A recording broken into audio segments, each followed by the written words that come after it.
Kroger Tenderay Beef. No other beef so fresh, can be so tender, presents Hearts in Harmony transcribed.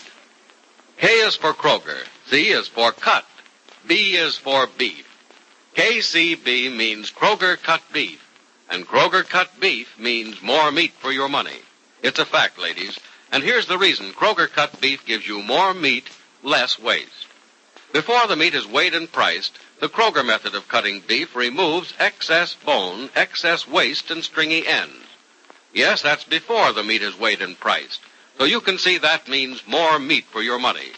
You get top U.S. government grades of beef, meat that's tender, juicy, rich red, and marbled with just the right amount of flavory fat. You get a better value in top-grade beef.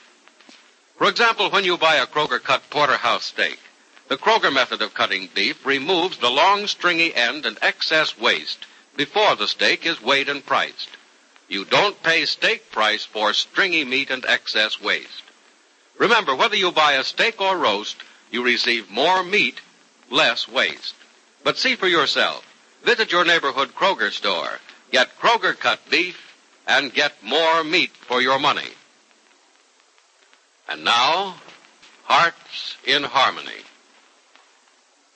Peg Martin has at last revealed that she is certainly not Penny Gibbs' friend. But unfortunately, Penny is not aware of it. Penny cannot be entirely blamed for this, however, for as Peg says to her friend, George Lewis, George, you don't know how stupid a girl in love can be. She's so wrapped up in her own little world, she can't think about anyone or anything else. I still say the girl's no fool, Peg. Maybe you don't have Penny as buffaloed as you think. Oh, you don't know dear little Penny as well as I do. She thinks I'm her best friend. Are you sure? Try to tell her I'm not. She won't even let you get started. And if you do manage to make her listen, she won't believe a word you say. Peg, I think you're being a little too sure of yourself. Would you let me worry about that? No. I have a stake in this thing, too, you know. I don't want to see you muff a chance that'll put us both on easy street for the rest of our lives. George, you're getting old. You were never cautious about anything before. I am getting old. Well, older anyway. I want to stop running before old age stops me altogether. Getting tired? No. Sensible, maybe. Or practical, or maybe I'm just getting lazy. I don't like tiring myself making money. I'd rather be tired out from spending it. I don't think you'll ever get tired of that.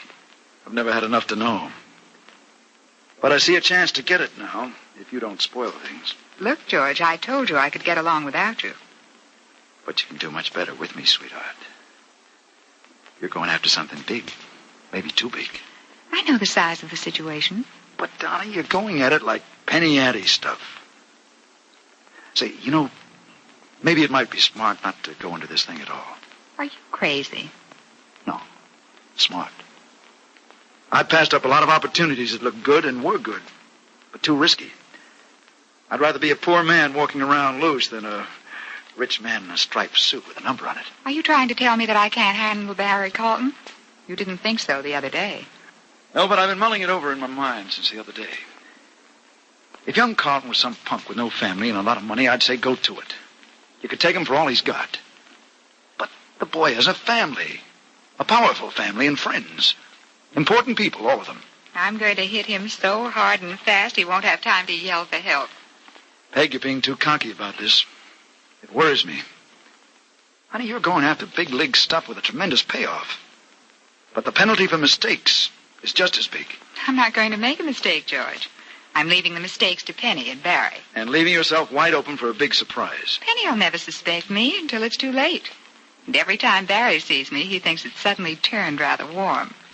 You just won't listen to good old George, will you? Good old George isn't what he used to be. Maybe I'm not, but I taught you everything you know. Not everything I know now, George. Since I saw you last, I learned a few things on my own. After all, Jim wasn't any security, except for the first few months we were married. I had to make my own way. And a fine job you did of it, too. Look where you are. In Rossville, trying to reach out and grab the moon without even standing on your toes. I'm going to grab more than the moon, George. I'm going to pull down Mars and Venus and everything else floating around up there. You want to pull down Barry Carlton, sweetheart. Never mind the moon. He represents a figure just as astronomical. much more acceptable at a bank. So, never mind the moon, honey. Mind good old George. Take it easy, and maybe you'll get what you want. There's no maybe about it. There's a maybe in everything, baby. And there's not a scheme in the world worth anything unless it takes that into account. I've taken everything into account. Even the possibility that your friend Penny and this fella Carton may be just leading you on, waiting to snap a trap on you.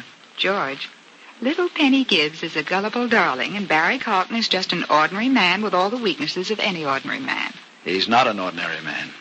And remember, Penny is a woman, with all the cleverness of a woman. Oh, you may be as smart as she is, but you're no smarter. Ever think of that? Penny may be a lot smarter than I, but she has one weak spot, trust. She believes that people are good because she's good. She thinks people are honest because honesty is her best policy. I could stab her in the back and say I'm sorry, and she'd forgive me if it took her last breath. Don't let her fool you, sweetheart. They don't make people like that anymore. Well, then she's a holdover from when they were still making them. And if you don't think Barry is going to be soft for me, you just get close to him yourself. Talk to him a little bit. You'll see. I'll do that, if I get the chance. You'll get it. He's calling for Penny in a little while. Rossville's #1 lovers are seeing each other every evening now. They're the town's #1 romantic pair, aren't they? Well, I think the town's big enough for two, don't you? We're going to have to wait, George. You don't want to forget this whole thing and not wait, do you? Oh, no. I'll never get a chance like this again as long as I live. Couldn't we settle for something a little less ambitious, a little less dangerous? Let's not start that again, George. But look, sweetheart, it's been years It's been so many years, another year or two can't make any difference. A man's a fickle animal, Pig. Man always comes home, though. Yeah, when there's a home to come to. Oh, I'll not only have a home, I'll have a palace. The kicking you around you took from Jim certainly made you greedy, didn't it? Didn't make me greedy, George. Just made me promise myself that next time I tried anything, the pleasure would be all mine, no matter how much trouble it caused anyone else. Well, baby, I still think you'd... Oh, guess our little session's over, isn't it? This'll be Barry. Penny isn't ready yet. I'll stay upstairs a while, and I'll let you find out what he's like. If I look him over and think that you ought to drop the whole thing, will you take my advice? Maybe. Good evening, Peg. Hello, Barry. Come in. Oh, Penny's not ready yet? I'm sure she's almost ready. I'll run upstairs. No, you don't have to do that. You don't want to wait around for hours, do you? Go on in the living room. All right. George is here. Maybe you'll entertain him while I'm upstairs. Well, if you'll promise to hurry Penny along. Have her down in 5 minutes. Swell. Well, hello, Mr. Lewis. Evening, Mr. Carlton. You're staying in Rossville a lot longer than you planned, aren't you? Oh, I seldom make plans of any kind, Mr. Carlton. That's a nice thing about my business. I can work where I want to and when I want to for as long as I want. I'm certainly glad I don't have a job like that. I'm afraid I'd never work. Oh, I think you would. Especially around meal times, when you begin to get hungry. Well, now, that's where you're lucky. You've probably been hungry a few times, and I haven't. You see, when I spend all the money I have with me, I just write the bank for more. That makes me sort of a hopeless case, doesn't it? I wish I were half as hopeless. You know, I really don't know you well enough to ask you this, and I don't mean it to be personal, but what's it like to be one of the richest men in the country? Oh, I don't know. What's it like not to be one of the richest men? It's not much fun. No, I'll take that back. It is fun, but, well, there's even a lot of fun in wondering where your next meal's coming from. Though that hole in your stomach isn't fun at the time. You've really been that down and out? I made my first trip to the West Coast in a boxcar. Spent my first month in California in a hobo camp. Now, I suppose you'll laugh at me if I say I wouldn't mind that. Laugh at you? I should say not. It was fun. No responsibility, and, boy, I sure was happy. A lot happier than I was the next year when I got ambitious and made $38,000. Then I had so much to worry about I couldn't have any fun. No wonder I liked you the minute I saw you the other day. We think alike. We're both lazy, aren't we? Well, I am. I know that. Yeah, so am I. So are 9 out of 10 men. The trouble is that only 1 out of 100 will admit it. Well, my lazy days are over, I guess, or just about. My job here is getting tougher every day, and, well, a married man is forced to get ahead for his wife's sake, where if a man's single, he can fail and not care. Ready, Barry? Oh, Penny. Say, Peg certainly rushed you down, didn't she? No. I was almost ready when she came up to tell me you were here. Well, how are you this evening, George? Well, I felt fine till you walked in the room. Oh?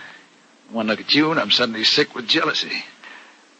Carlton, you don't know what a lucky man you are. Oh, yes, I do. And nobody knows what a hungry girl I am. Aren't we going to be late for dinner, Barry? No, not if we leave now. I think we'd better. Well, don't let me keep you. What's happened to Peg?